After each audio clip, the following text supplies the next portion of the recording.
Hey guys, welcome back to my channel. My name is Maddie and today I'm going to be giving you a quick little classics book haul. I wasn't going to film and I haven't filmed in like a week because I haven't felt like putting on makeup. And then I realized that that was a stupid reason not to film a video. This is my face. I shouldn't be embarrassed to show it, so here we go. These are all books that I bought when I was at Barnes & Noble a couple weeks ago, and let me just throw a little disclaimer in here that I bought these books before quarantine. I did not dangerously go into a really crowded Barnes & Noble just to buy books. If you're new to my channel and you hear an accent and you don't know where I'm from, I live in Alabama, so there you go.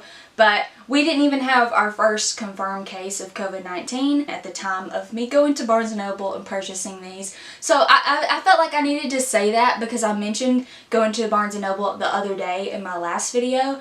And it wasn't the other day. I went like a month ago. Anyway, I saw all of these beautiful classics and they were really cheap. I could not resist. They were like $7 and something, okay? And they're like really big, really nice classic books. And I've been wanting to grow my collection, which I don't really read a lot of classics. I've enjoyed the classics that I've read, but they're not my go-to books. You know what I'm saying? But eventually, I would like to get to that point. I would like to be able to say that I've read all of the like really big classics like Pride and Prejudice and all of those, which I haven't read yet. And I do have a fairly large collection of classics, but they're all like little mass market paperback editions that are like kind of dirty and old because I got them at thrift stores. So I feel like if I have really nice editions that maybe I'll have more of an incentive to actually read them. And then I also bought two of Book Outlet's new classics that they just put out. They like already had a collection, but then they just released new books in that collection, and I'd already had my eye on those for a while and I've just been waiting for the release. So of course I bought them like the day they were actually up on the website. So I'm going to show you guys those first.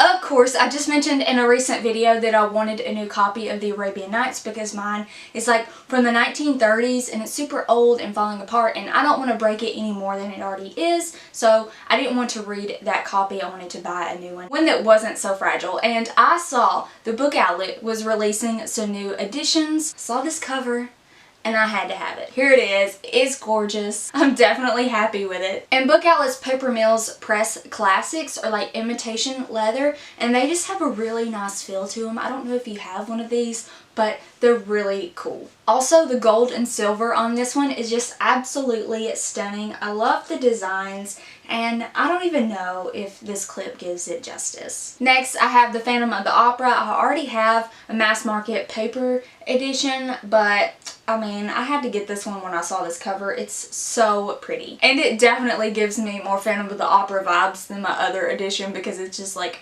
brown and gross.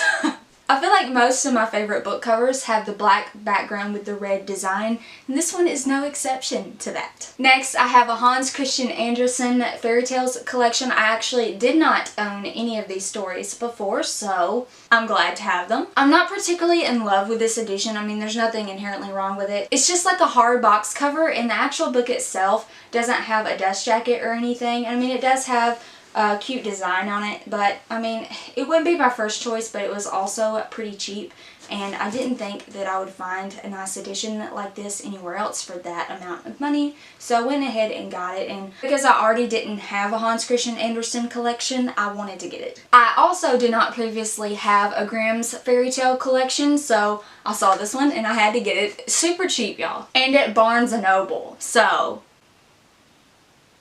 And this one is the complete collection, so it has over 200 stories in it, like The Little Red Riding Hood, Sleeping Beauty, Snow White and the Seven Dwarfs, Cinderella, Hansel and Gretel, Rapunzel, Rumpelstiltskin, Tom Thumb, Frog Prince, all of those. And I actually haven't read them before, so I'm super excited to get to these. And next I have one that you guys have already seen if you've watched my March wrap-up, and that is Alice's Adventures in Wonderland and Other Classic Works by Lewis Carroll. This is so beautiful. It's so cute. I saw this cover and I had to have it, and I'd actually been thinking for several months about purchasing a Book Outlet's edition, and I literally put it in my cart at least 2 or 3 times and removed it, and I'm so glad that I did because this book is just stunningly gorgeous and just adorable. And even though this was in my March wrap-up, I only read Alice's Adventures in Wonderland and Through the Looking Glass, but this book also contains Sylvie and Bruno, Sylvie and Bruno Concluded, The Hunting of the Shark, and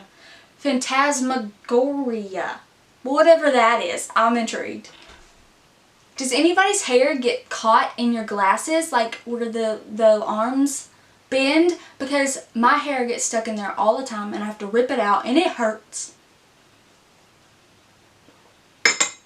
Next, I have The Greatest Adventures of Sherlock Holmes, which contains 4 complete novels and 44 short stories by Sir Arthur Conan Doyle.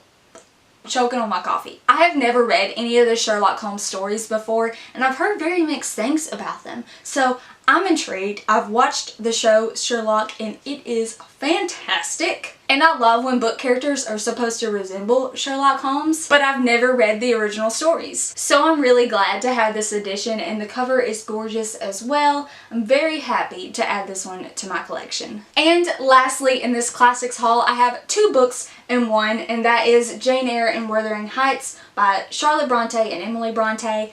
I've never read these stories before, and I think I already have them in mass market paperback editions, but I mean, again, they're not cute. I have no desire to actually pick up and read those editions. I don't know why I bought them. I guess I never thought that I would actually purchase nice editions of classics, but now the older I get, the more classics I want to read, so why not? So I saw this edition in Barnes & Noble, and while it wouldn't necessarily be my first choice to have a bind-up of these 2, it's also completely stunning and I could not resist. I love the flowers, I love the lacy patterns, I love the dark muted color scheme it's got going on. I honestly have no idea what these 2 stories are about, but I'm excited to finally get to them eventually. Alright, that is the end of this classics haul. Let me know in the comments which classic you think I should read first, which ones you think I should prioritize, which one's your favorite, because I really don't have any idea. I'm not well versed in the classics at all. I don't know what any of the Bronte sister books are about, so definitely let me know which one of those I should read first. Alright guys, that is the end of this video. I hope you guys are doing well. If you like this video, please give it a thumbs up and subscribe to my channel if you want to see more bookish content by me. I hope y'all have a wonderful day, and I'll see you in my next video. Bye.